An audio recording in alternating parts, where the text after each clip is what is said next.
Male Megwa, y'all. I am New Pharaoh, and welcome to Car Talks with New.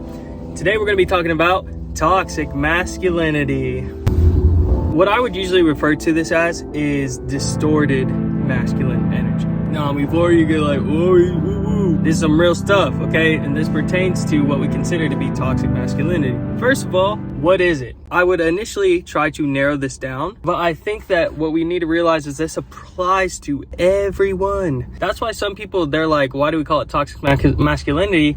Why can't we just call it toxicity? It's akin to kind of like black on black violence versus when white people do it. It's not white on white, it's just violence, right? The reason I can understand that viewpoint is I think because I'm a man and I'm a black man, and I understand when it's like, why are we labeling it like this? Like it's something only men can have. Now, the reason I like to call it distorted masculine energy is because I think that toxic masculinity is anything that corrupts you as a person. I believe you're meant to have balance as a person. I believe as a man, there are masculine energies that you are more apt to and more suited to be taking up. Some of those might include being a doer. A lot of people get into arguments with their significant others because they don't want to hear your solutions. They just want to vent to you. This is something that's commonplace. That tells us that typically whenever there's problems, the masculine side of you is usually more apt to try to solve them. One thing we need to understand is that in terms of balance, too much order becomes chaos.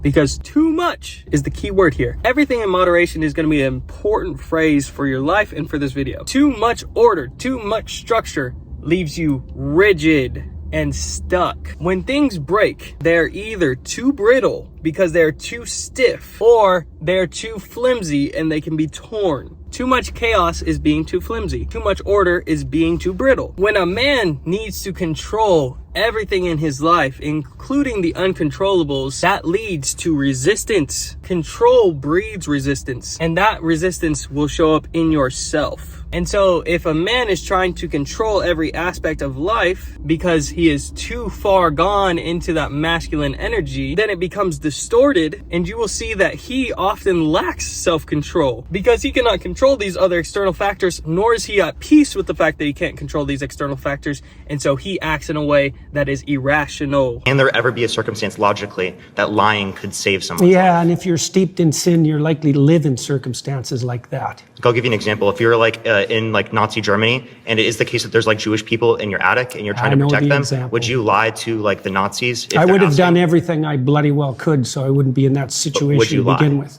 I would do everything that I could to make sure that I'm never in that situation. By the time you've got there, you've made so many mistakes that there's nothing you can do that isn't a sin.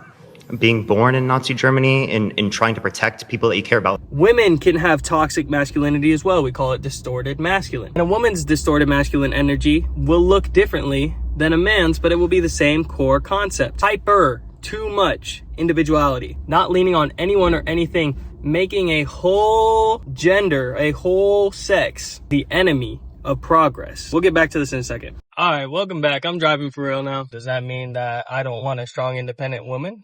No, man. You know, I'm of the school of old hip hop, you know, INDEPENDENT. She got her own house. She got her own car. She's independent. Bro, come on, yo. How do you not like that? Yo! But when it comes to a point where you are so independent that you refuse to cooperate or be civil with anyone else, that's when that independence becomes a problem. That is what we would consider toxic behavior. And since leadership, domination, independence, those are typically associated with a more masculine energy, then that is where that label comes from. Toxic femininity also exists. The problem is, and this is something you can accept or not, but for those of us who like to live in reality, the problem is that this is a male-dominated world. Most of the time, because we have gotten a little bit more civilized year after year, and the only requirements for domination or leadership in the past were associated with your brute strength. If you could take it by force, it was yours. This is the fundamental thing that America is built on. Its roots are buried in taking things by force, by whatever means necessary. Plague, genocide, killing off the entirety of a population's food source, deception, and now this place is ours. Oh, we own it. Oh, and we fought a war because we felt like we owned it and Britain didn't own it because we did that killing. We took the slaves. We did the deceiving. This is our shit. And simultaneously, we tell people who are victims of this oppression that they should be good boys and girls and do things peacefully, or else you're a savage, or else you're unreasonable, uncivilized. That's your entire MO. That is how you do things. Called natives and black people savages, cracking their babies' heads open on rocks for fun. Said their country was rich in resources, then told them they're poor because they don't have Jesus, then took those resources, then set up their own system of wealth that would make sure that the people who originally owned the natural resources would be at a disadvantage, would be taken as property, and the rest of them that weren't would default be at the bottom of the totem pole because they don't know how to access their wealth. Or if they do, we just won't accept it. That is toxic masculinity. Now, why'd I set that up? To give us a background to understanding when there's toxic femininity, it cannot affect you on a macro scale. As in, there are like how many women CEOs? Less than 10% easily. Never find another sweet man like me. Even if there's a few more, whatever. So women don't have the institutionalized power to take out their toxic femininity on the collective of people. But for men, it's the status quo. Let me tell you why you need to be worried about toxic masculinity. As a man, because distorted masculine energy causes you to be that little dog that bounces when they bark. They're not about shit, they ain't gonna do shit, but they'll talk that shit because they need to feel big. It's not about actually being big. Did you know what happens whenever you actually are big? Whenever you actually are an authority? Well, people who can neither take that authority away, which should be no one that can take your authority away from you if you're really the alpha male, then you're not threatened by little bitch barking boys. The opposite end of that spectrum is you turn into an animal, which isn't always bad, but someone that lashes out at everyone and everything, even things that you know deep down inside are not threatening to you. You can't discern, you can't figure out what actually is a threat, and so you just bite everything all the time. That's not strength. Punching down is not strength. Lashing out is not strength. You're too emotional, but you don't know how to understand that you're emotional. You don't understand how to grapple with those emotions, and you won't allow yourself to. So you end up in a poor place. Real strength is also knowing when to be vulnerable and when to protect yourself and others. It's to exert as much energy as is needed to meet the moment and not overdo it. If something needs to be obliterated, obliterate it. If conflict needs to arise, settle it. Even if that means that you crush the opposition. But you have to know when to apply that. It also makes it so that you actually are not a leader. The manosphere is giving you guys a community, which is something that you all secretly want. You know why? Because we fucking want that. We want connection as human beings. We like people who think like us, who talk like us, who act like us.